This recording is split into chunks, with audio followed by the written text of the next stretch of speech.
sommes ici devant la maison de la famille Tounins à Chourgnac.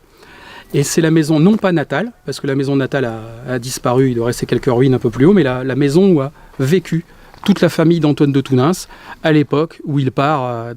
pour ses aventures en Amérique du Sud. Quand il fera ses allers-retours, ses différents voyages, à chaque fois il vient se ressourcer, se reposer dans sa famille du Périgord, donc ici, dans cette maison qui a donc vu passer plus d'une fois le fameux Antoine de Tounins, roi d'Araucanie et de Patagonie. Le lieu-dit ici était appelé Lofon en occitan, c'est-à-dire la fontaine, et comme on peut s'en apercevoir, juste devant la maison, il y a une fontaine, ce qui permet de situer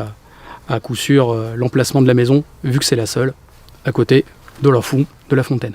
Nous voici à Tourtoirac,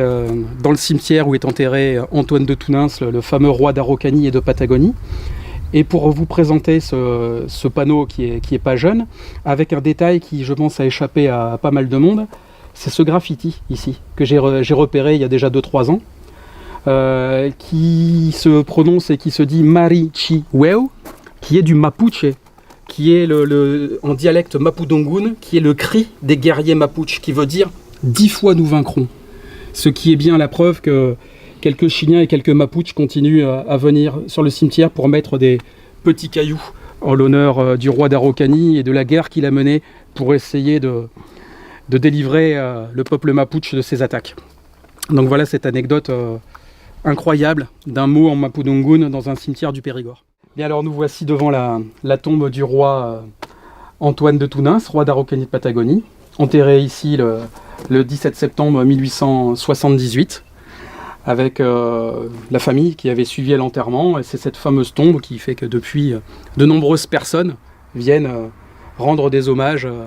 au roi dans le cimetière de Tourtoirac depuis cette époque-là. Alors, parmi les détails à regarder sur la tombe, ce petit tas de cailloux qui est... on sait que pas mal de personnes viennent, effectivement, des Chiliens et des Mapuches, et qui ont l'habitude de mettre ces petits cailloux comme on fait souvent là-bas, c'est-à-dire dans la croyance, dans la puissance des pierres. En mapudungun, une pierre, c'est une kura, et c'est là que se trouve la puissance et la force qui vient du sol, donc la force des guerriers, la force des rois. Un des princes précédents, Philippe Boiry, avait fait venir d'Araucanie cette petite urne où il y a de la terre d'Araucanie, et c'est comme ça que se font régulièrement des offrandes sur la tombe du roi. Et c'est vrai que parmi les nombreuses